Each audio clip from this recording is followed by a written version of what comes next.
بسم اللہ الرحمن الرحیم۔ بچوں کے لیے 10 اچھی عادتیں۔ نمبر 1، چینی کم کھائیں۔ اوسطاً بچہ اپنی کل کیلوریز کا 16% اضافی شکر سے حاصل کرتا ہے، جو کہ روزانہ 10 چائے کے چمچ ہیں۔ اضافی چینی کو بچپن کے موٹاپے، دائمی بیماریوں، رویے کے مسائل اور بہت کچھ سے منسلک کیا گیا ہے۔ اس نمبر کو 0 سے 5% کے درمیان رکھیں۔ نمبر 2، اپنے کھانے کا آدھا حصہ پھل اور سبزیاں بنائیں۔ پھلوں اور سبزیوں کی ان کی تمام شکلوں اور اقسام میں بڑھتی ہوئی کھپت کو مضبوط قوت مدافعت، کینسر کے کم واقعات، کم وزن اور بہت کچھ سے منسلک کیا گیا ہے۔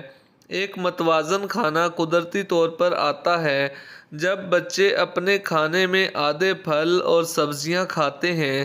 وہ بچے جو ہر کھانے میں پھل اور سبزیاں کھاتے ہیں، وہ صحیح حصوں میں زیادہ فائبر، زیادہ غذائیت، کم کیلوریز والی غذائیں کھاتے ہیں۔ نمبر 3، پروٹین کی ایک قسم کھاؤ۔ پروٹین بچوں کے بڑھتے ہوئے دماغ اور جسم کے لیے ضروری ہے۔ پروٹین صرف چکن سے حاصل نہیں ہوتا۔ سمندری غذا، پولٹری، دبلی پتلی گوشت، انڈے، دودھ، پھلیاں، مٹر، گری دار میوے اور بیج سبھی پروٹین کے اچھے ذرائع ہیں، اور ان سب کو بچے کی خوراک میں شامل کیا جانا چاہیے۔ نمبر 4، ہفتے میں ایک بار مچھلی شامل کریں۔ مچھلی میں اومیگا 3 چربی زیادہ ہوتی ہے، جیسے DHA، جو دماغ کی نشوونما کے لیے بہت ضروری ہے۔ اس کے علاوہ اومیگا 3 کا تعلق دمہ، گینٹھیا اور ایگزیما کے مریضوں میں کم ہونے والی سوزش سے ہے۔ اومیگا 3 کا کم استعمال بچوں میں عام ہے اور یہ بیماری اور رویے کے مسائل کا خطرہ ہے۔ نمبر 5، سارا اناج کا انتخاب کریں۔ آپ اب بھی سارا اناج کھا سکتے ہیں، لیکن اپنے بچوں کو روزانہ 7 سے 11 بار خصوصی طور پر روٹی کھلانے کی یہ وجہ نہ بننے دیں۔ اس کے بجائے مزیدار چیزیں متبادل ہیں جو ان کے لیے بہت ضروری ہیں۔ بھورا چاول، باجرہ، جو، جنگلی چاول، چلغوزہ وغیرہ۔ نمبر 6، فی دن 4 کھانے پر قائم رہو۔ جن بچوں کو سارا دن کھانا چرنے کی اجازت ہے، ان میں بھوک نہیں لگتی اور نہ ہی نئے کھانے کو آزمانے کی خواہش ہوتی ہے۔ بچوں کا بھوکا رہنا ٹھیک ہے اور حوصلہ افزائی بھی۔ جب کھانے کا وقت آتا ہے تو وہ کم چننے والے ہوں گے اور صحت مند کھانے کا ذائقہ اصل میں بہتر ہوگا۔ نمبر 7، سوڈیم کو محدود کریں۔ بچوں کو روزانہ 1500 mg سے کم سوڈیم کھانا چاہیے۔ ہاف چائے کے چمچ میں تھوڑا زیادہ۔ بہت زیادہ سوڈیم بچوں کو ہائی بلڈ پریشر، فالج، دل کی بیماری اور یہاں تک کہ گردے کی بیماری کے خطرے میں ڈالتا ہے۔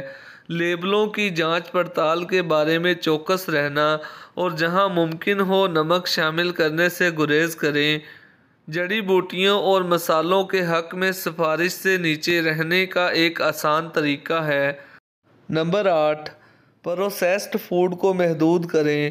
پروسیسڈ فوڈ وہ کھانے ہیں جو آپ کو پہلے سے بنی ہوئی، پیک شدہ اور اکثر کیمیکلز، فوڈ ڈائی، پریزرویٹو، اضافی چکنائی اور اضافی شکر کی صورت میں ہوتی ہے تاکہ اسے اسٹور شیلف پر خراب ہونے کے بغیر رکھا جا سکے۔ وہ بچے جو پروسیسڈ فوڈ کھاتے ہیں اور ان تک رسائی رکھتے ہیں، وہ پھل اور سبزیاں کم کھاتے ہیں اور کھانے کی عادتیں پیدا کرتے ہیں جو موٹاپے اور خراب صحت کا باعث بنتے ہیں۔ اپنے کھانے کو شروع سے بنانا، اپنے کھانے کی منصوبہ بندی کرنا، اسٹور کے چاروں طرف خریداری کرنا اور اپنے کھانے کو خود اگانا پروسیسڈ فوڈ کی ضرورت کو ختم کرنے کے آسان طریقے ہیں۔ نمبر 9، پانی پیو۔ پانی بچوں کے لیے بہت ضروری ہے۔ بچوں کے لیے چینی شامل کرنے کا بڑا ذریعہ چینی میٹھے مشروبات ہیں۔ شوگر میٹھے مشروبات کو آج کے بچوں میں صحت کے بہت سے مسائل کا ذمہ دار ٹھہرایا گیا ہے، بشمول بچپن کا موٹاپا۔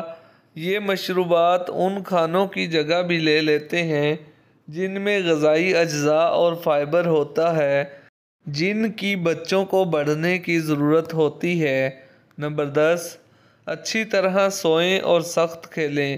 جب بچے اپنا دن اسکرین کے سامنے کھیلنے کی بجائے باہر کھیلتے ہوئے گزارتے ہیں تو وہ بہتر سوتے ہیں اور ان کے رویے کے مسائل کم ہوتے ہیں، وہ زیادہ خوش ہوتے ہیں اور یہاں تک کہ بہتر خود کی تصویر بھی رکھتے ہیں۔